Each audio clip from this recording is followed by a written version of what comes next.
Third year की class में सभी बच्चों का स्वागत है। इससे पहले अपन फ्रांस की राज्य क्रांति पढ़ रहे थे। मैंने आपको बड़े डिटेल में अच्छी तरह से उसको समझाया है, नोट्स भी दिए कि किस तरह से फ्रांस के अंदर राज्य क्रांति हुई थी, किस तरह से आतंक का राज्य था, फिर डायरेक्टरी का राज्य था, डायरेक्टरी के राज्य से फिर नेपोलियन बोनापार्ट ने सारी शक्तियाँ अपने अंदर निहित कर ली और धीरे धीरे करके यूरोप के सभी राष्ट्रों से उसने संधियाँ कर ली थी। बस खाली एक इंग्लैंड बचा हुआ था। अब अपन देखते हैं इसका अंतिम पड़ाव है फ्रांस की राज्य क्रांति का यूरोप पर प्रभाव। यूरोप पर इस क्रांति का क्या प्रभाव पड़ा? यूरोप के इतिहास में ही नहीं बल्कि सारे संसार के इतिहास में फ्रांस की क्रांति एक विशिष्ट स्थान रखती है। इस क्रांति ने सही अर्थों में मध्ययुगीन व्यवस्था का अंत करके आधुनिक युग का सूत्रपात किया। फ्रांस की क्रांति ने राज्य के संबंध में एक नई धारणा को जन्म दिया। राजनीतिक तथा समाज के विषय में नई सिद्धांत पद्धति प्रतिपादित किए, जीवन का एक नया दृष्टिकोण सामने रखा और एक नई आशा तथा विश्वास उत्पन्न किया। इन चीज़ों से बहुसंख्यक जनता की कल्पना और विचार प्रज्वलित हुए। उनमें एक अद्वितीय उत्साह का संचार हुआ तथा असीमित आशाओं ने उन्हें नए सूर्य की तरफ आकर्षित किया। इतिहासकार डेविड का मत है कि 1917 की रूसी क्रांति के पूर्व और कुछ अंशों में उसके बाद भी इस क्रांति ने संसार की अधिकांश महत्वपूर्ण ऐतिहासिक घटनाओं को प्रभावित किया। अब आगे कुछ पॉइंट्स हैं जिनके बारे में अपन देखते हैं। क्रांति का प्रभाव।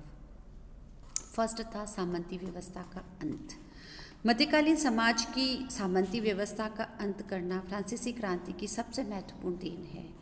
सदियों तक करोड़ों व्यक्ति इस व्यवस्था के अंतर्गत पिसते रहे। आर्थिक शोषण तो इस व्यवस्था की चारित्रिक विशेषता थी ही, लेकिन इसकी सबसे बड़ी बुराई यह थी कि इसके अंतर्गत सामान्य व्यक्ति का कुछ भी महत्व न था। फ्रांस की क्रांति ने इस अपमानजनक व्यवस्था का अंत कर दिया। उसने समानता के सिद्धांत का प्रतिपादन करके सामान्य व्यक्तियों को उनके उपयुक्त स्थान पर प्रतिष्ठित किया। फ्रांस की क्रांति का आगे चलकर दूसरे देशों के लोगों पर इतना प्रभाव पड़ा कि यूरोप के अन्य देशों में भी धीरे धीरे सामंती व्यवस्था का अंत हो गया। दूसरा था धर्मनिरपेक्ष राज्य का उदय।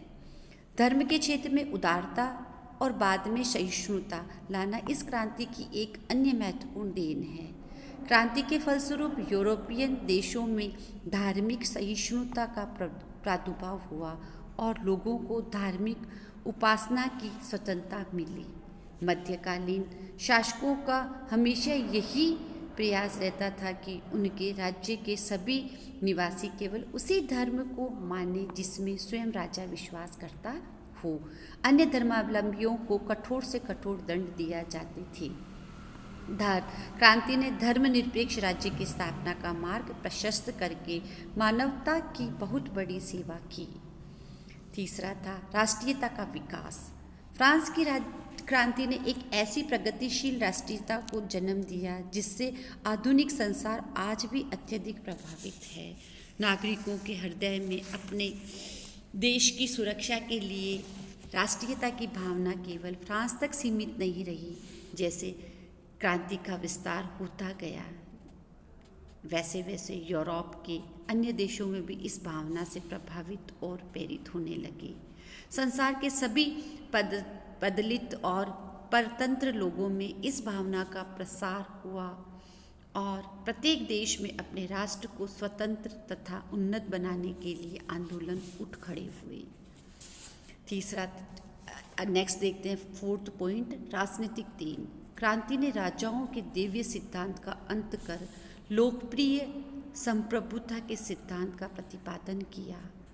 शासन की बागडोर केवल एक व्यक्ति के हाथ में न रहकर तथा संप्रभुता केवल राजा में ही केंद्रित न होकर राज्य की जनता के हाथों में हो, यह इस क्रांति ने प्रमाणित कर दिखाया।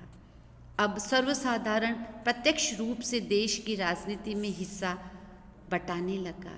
इससे जनता में आत्मविश्वास की एक नई भावना का संचार हुआ।